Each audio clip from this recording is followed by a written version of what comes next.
Now, I'm not one to gossip, but I will bring you the tea. Welcome to Chronicle Speaks.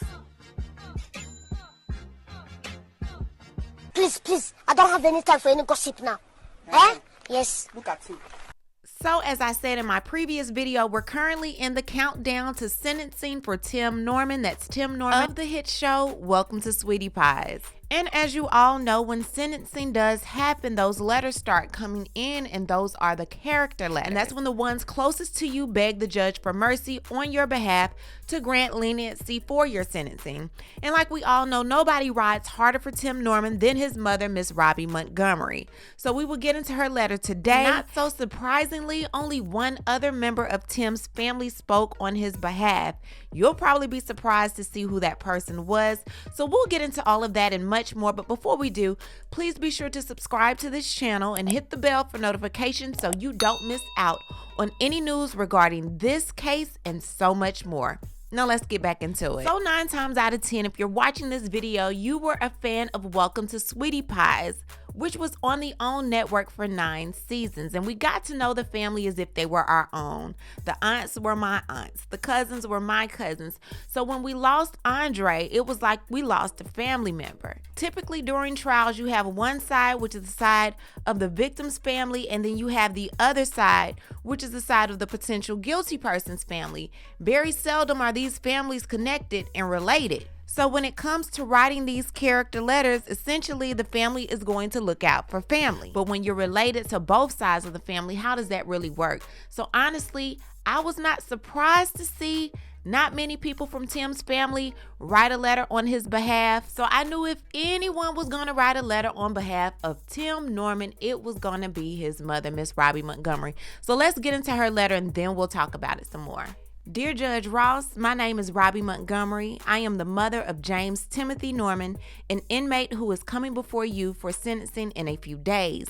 I am writing to you to ask for mercy for my son. As a mother, I am devastated that my son has been accused and convicted of the crimes, but I am pleading to God through you for your mercy. Tim is my only living son. I lost my other son to violence in the streets of Los Angeles when Tim was only 15 years old. I don't know whether Tim did what he was accused and convicted of. He is still the baby that I bore, and I love him as every mother involved loved their child. When your child is in trouble, that's when they need you. As a parent, I'm sure you know the feeling. The man that was presented to the jury and you at trial is not the man I know. I do not make this statement blind to all the faults that we as humans have and that Tim has, but the long-term scheming and plotting that was outlined at trial is not the man I have known. My statement is not the unthoughtful plea of a mother in love with her son, which I do. Over the years, I have watched all the people that Tim has helped and encouraged me to help. I have watched him help ex-offenders, friends, and relatives trying to give them a hand up, and volunteering with numerous community groups providing food and service where there has been a need. I do not have Solomon-like wisdom to answer the question that must be answered in sentencing. I do know how complex the burden of carrying grief, loss of losing a first son, a grandson, and on the verging of losing my last son. This is more than a mother should have to carry into the sunset of her life. I pray that you will find a way in performing your sentencing responsibility to allow a small light of hope to Tim and me in going through these remaining years to find hope of redemption. I love all my children and grandchildren equally and have suffered with them in facing all their obstacles. This has been the hardest. I know that the man portrayed to you is not the man inside him.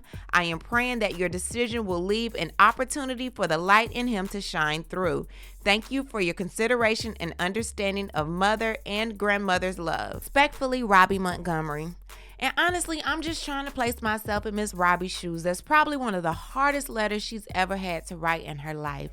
She's the grandmother of the slain victim, and she's the mother of the person who was convicted of taking out her grandson. Essentially, she's on both sides, but theoretically, Miss Robbie kind of picked a side, and she's going with her son, I guess, because Andre's not here, so she really can't ride for him anymore. I've read all 15 letters of the people that are speaking well on the behalf of Tim, and it doesn't really seem like anyone's pointing the finger at Tim for what he did to Andre. Everyone is talking about how well Tim was in the community and how respected he was in the community, but that's not what Tim was on trial for.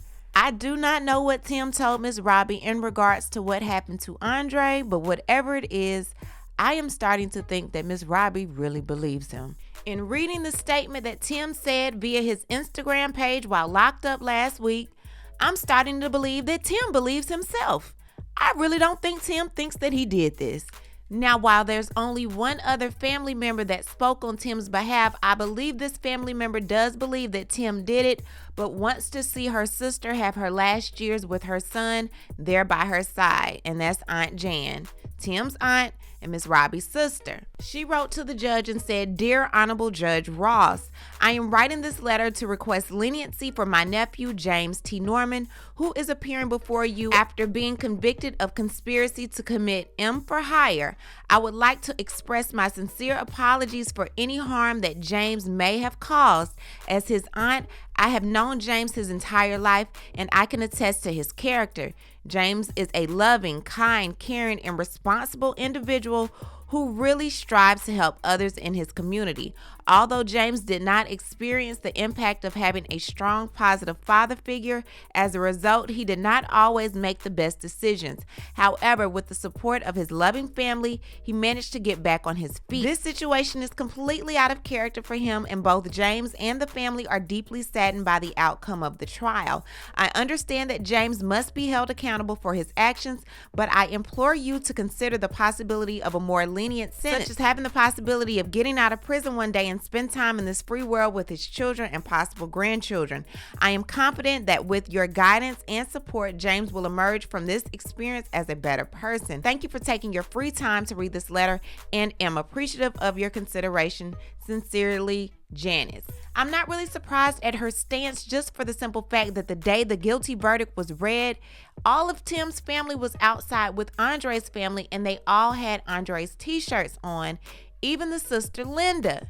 Jan was absent. Jan was raised by Miss Robbie and went to go live with Miss Robbie at an early age, so she's gonna ride with her sister and her sister's son, I guess.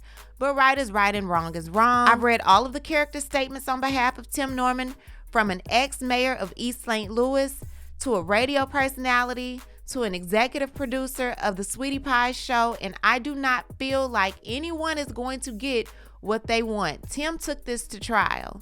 Tim still believes he's innocent. Tim has no remorse for what he's done, nor does he have an explanation to show proof that he didn't do it. He said that they did not want us to find the truth, but neither did he place the truth out there for us to locate. So I honestly think Tim knows his goose is cooked. I understand Miss Robbie has already lost a son, and this is the last child she has left.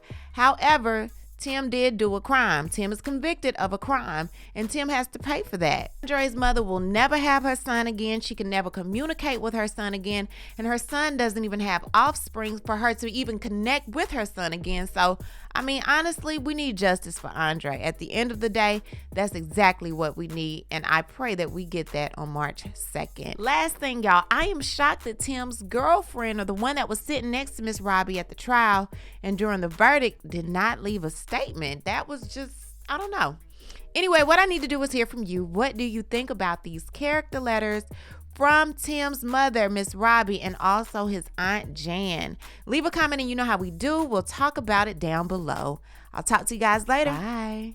Thanks for watching. Don't forget to hit that subscribe button, hit that like button, and hit that bell so you don't miss any of my new episodes.